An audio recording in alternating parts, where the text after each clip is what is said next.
Hello, I'm Dr. Manuel G. Saldivar. This is a short presentation where I will offer you an overview of careers in psychology. This video is intended specifically for psychology majors, but really anyone who's interested in the study of psychology and wants to learn more about possible career paths and occupations that are related to this field. I'm going to discuss 5 different topics. The first is, what is psychology? What do we mean by the field of psychology? Second, where do psychologists work? Third, what are some specific psychology careers available to individuals pursuing this area? What is the job outlook for psychologists and psychology-related fields over the next decade or so? And then finally, where can interested parties find additional information? I'm going to talk about myself very briefly. Again, I'm Dr. Manuel G. Saldivar. My own background is as a cognitive and educational psychologist. For more information about me, you can visit my website, mgsaldivar.com.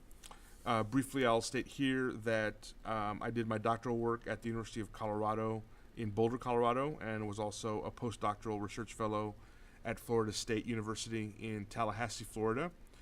As a cognitive and educational psychologist, I focus on human thinking, broadly defined. In my case, specifically looking at learning.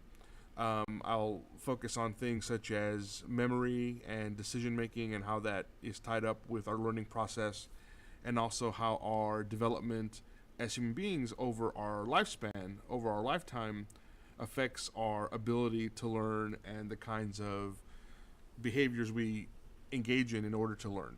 So that's my background. That's where I'm coming from. So basically, I am a research psychologist, not a clinical psychologist, which is the typical impression of psychology careers that many students come in with. More about that in a second. First, though, I want to talk about, just to be explicit, what is psychology? What exactly do we mean by this field? Again, because there is a lot of misinformation and misunderstanding that comes from media portrayals of psychology and psychologists. So at its core, psychology is the study of human behavior. And behavior typically broken down into 4 broad areas. There's cognition, which is the thought process, the mental processes of our brains. Emotion, obviously human beings, emotion is a major component of how we behave, why we behave. There's a social component. As human beings, we don't just live by ourselves on top of a mountain. We interact with other human beings in family groups, in school groups of some kind or another, in our workplaces, in our cities and states, and these social connections have a big influence on our behavior. And then finally, there's a biological and physiological component to human behavior. At its base, the brain cells and the nerve cells of our bodies are technically the beginning of behavior, or the way that behavior kind of propagates itself through our physical selves, and then that kind of radiates out to the bigger environment, into the world around us. Now, the other thing to think about with psychology is not just what is psychology in terms of what do we focus on, human behavior, but also how do we find evidence? How do we try and find truth with a capital T in the study of psychology? There are 4 major areas of that are typically how psychologists find evidence. First is behavioral studies. This is typically what most people think of when they think of a psychologist, and again, I think this comes from movies and TV shows. When you show a subject or a research participant flashcards and ask them to put them in a certain order or memorize certain stuff, or you ask someone to play some kind of game or do some kind of task, and you're trying to measure their response time or their number of correct answers versus wrong answers or whatever, those are behavioral kinds of tests or studies. And so behavior, just directly observing behavior is one way that we find evidence. We also get evidence from medical and clinical settings. If I go see my doctor because I have a headache that hasn't gone away for several days, I know I can report that I'm having a headache. I can report that feeling, but of course I probably can't explain why it's happening, or else I wouldn't be going to see my doctor. So medical clinical evidence allows us as psychologists to kind of dig deeper, literally, beyond just the surface and understand what is happening with us psychologically. Computational evidence is a really important area that has developed just in the last 10 to 20 years in psychology. I've done some work in this area myself. So computational research basically is building computer models, computer systems that in some way mimic human behavior, or that somehow will record and help us analyze human behavior in ways that might be impossible to do without the computer technology being involved.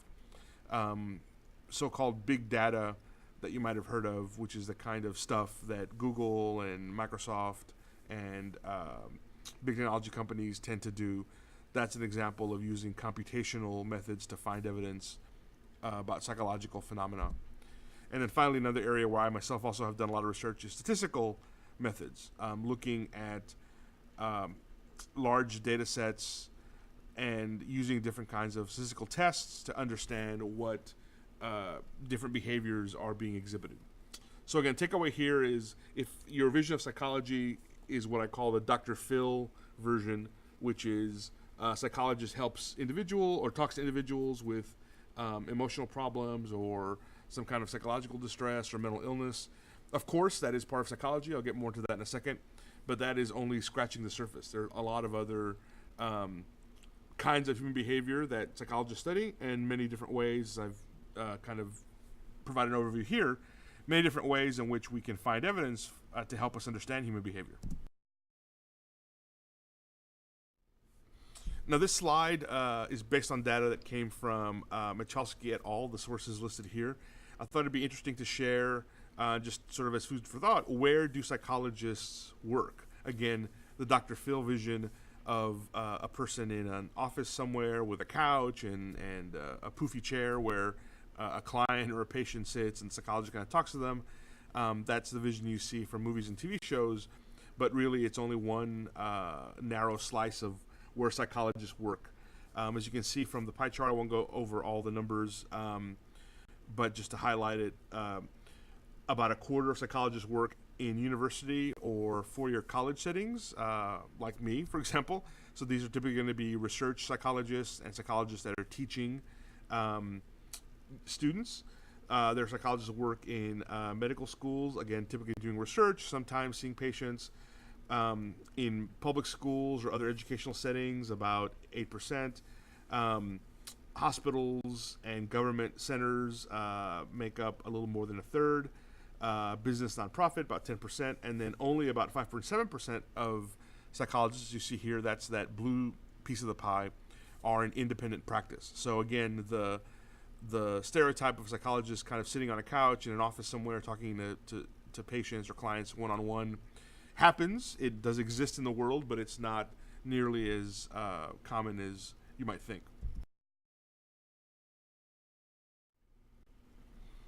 Now, psychology careers break down into three major areas, or applications as I call them. The first is therapeutic, which I'll define here in a second. The second is applied, and the final is research. So these are the three applications, or three different tracks that you could think about in terms of psychology careers. Now, there is some overlap between these three. I'm kind of making an artificial distinction to a slight degree, but nonetheless, I think this says, sort of give you an idea of the three major pathways that exist.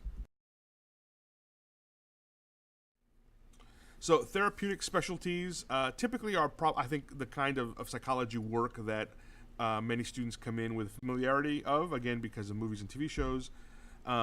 Clinical and counseling psychologists are not the same thing, but for our purposes, I'll just lump them in together. So these are psychologists, again, that you think of from movies and TV shows, Dr. Phil. So these are individuals that work with with folks who might have mental illness, a behavioral disorder, some kind of psychological distress. Perhaps they've going through divorce, have a family member who's passed away. Perhaps they have an addiction. Perhaps they have some kind of relationship issues. So this is that kind of challenge or problem in the world would be handled by clinical or counseling psychologists. Health psychologists work in healthcare settings, often not necessarily directly with patients, although it's possible, but health psychology, you're not necessarily providing counseling, again, in the Dr. Phil sense, but you're working with people that are facing some health issue to try, or have a family member or loved one that's facing a health issue, and you're working with them to try and help them navigate the healthcare system and understand their the emotional challenges they might face if a loved one is dying of cancer, for example. Rehabilitation and sport psychologists, again, not the same thing, but I'm going to lump them in just for our discussion. So these are psychologists that work with individuals that might have some kind of physical disability related to a birth defect, related to a workplace accident or an accident that they've had in their life, a car accident, for example, and they need some kind of rehabilitation, not necessarily physical, although that can be part of it. But for example, individuals who had a stroke might need rehabilitation psychologists to help them learn how to speak again or how to read again, depending on what kind of cognitive impairment they might have suffered because of a stroke. Sports psychologists, as you can guess, work with athletes or work with individuals that have some kind of physical task or work that they do. So an example of a non-athlete might be a factory worker who certainly might have a physical component to their job, repetitive motion, for example. So here you're helping individuals understand the different approaches or maybe the best approach for some physical task, whether it's athletic or in the workplace. Applied specialties, and again, there is overlap between all three of these areas, in this case, therapeutic and applied, but just to sort of cover some of the areas that may not be well known to a lot of psychology students.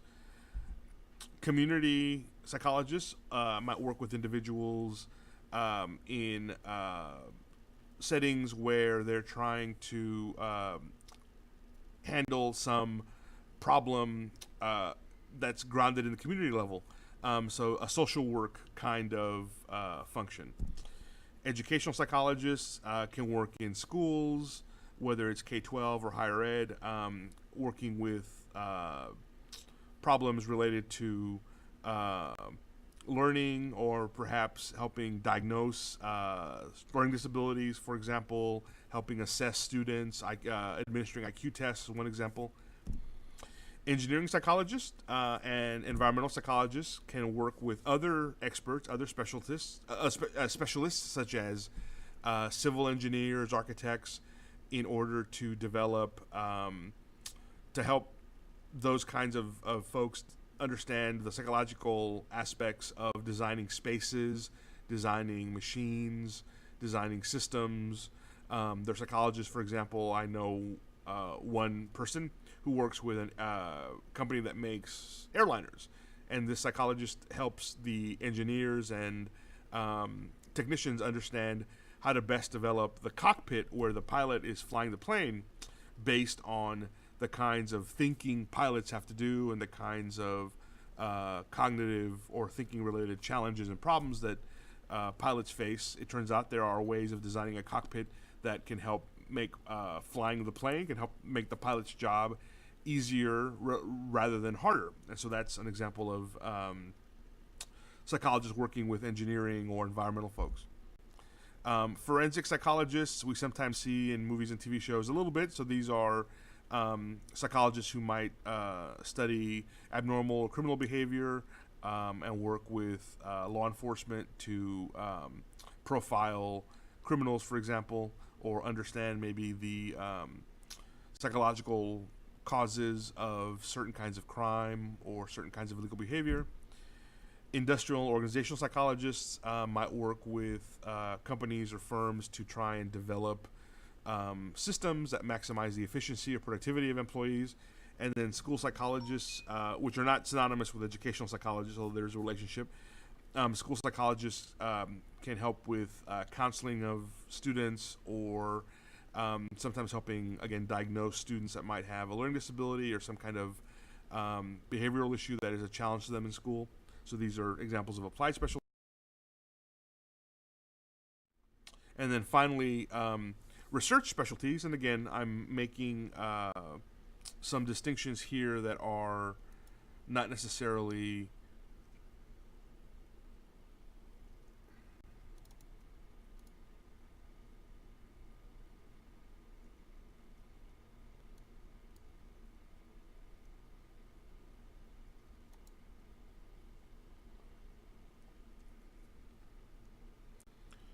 so research specialties. I'm making a distinction again, for the purpose of our discussion, because there is overlap between research, therapeutic, and applied. But in any case, cognitive psychologists like me look at our human thought processes at a very deep level, a fundamental level, to try to understand how does our memory work, how do we learn, how do we make decisions and judgments, how do we perceive the world around us. Developmental psychologists and evolutionary psychologists study how we develop and grow over the lifespan. Why is a 2-year-old cognitively different, or in terms of thought process? Why is a 2-year-old different from a 10-year-old? Why is a 10-year-old different from a 20-year-old? There are reasons why there are differences among humans at age 2, 10, and 20, some of which are very obvious, but some of which may not be so obvious.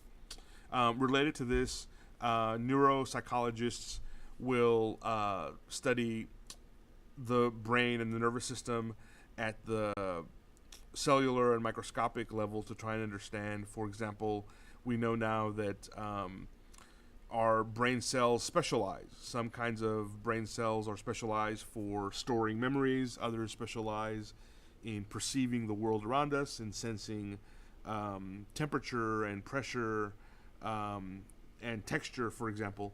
So neuropsychology has a lot of overlap with cognitive science and with medical applications. Quantitative or measurement psychologists, an area also that I have worked in, use statistical methods to try and understand different psychological phenomena. The job outlook for psychologists is generally pretty strong. I do want to note, though, before I go forward, that when I'm talking about or these psychology careers that I've described, typically are individuals who have some kind of graduate degree.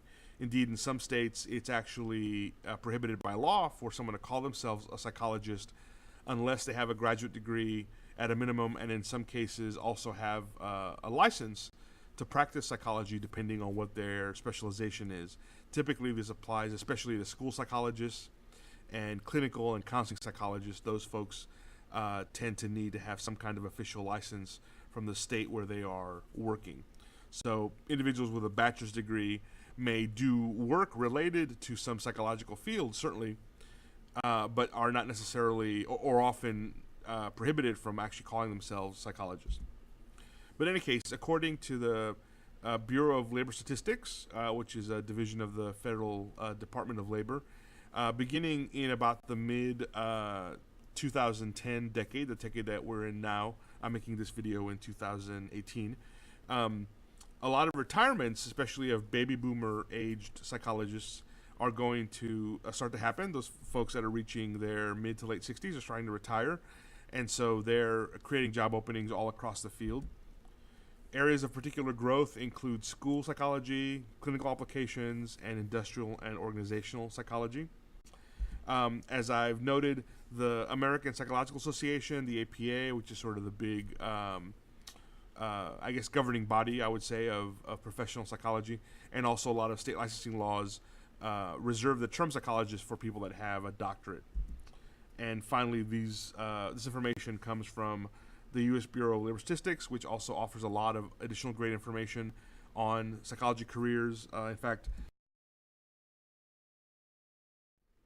their website is shown here. That's the U.S. BLS, Bureau of Labor Statistics.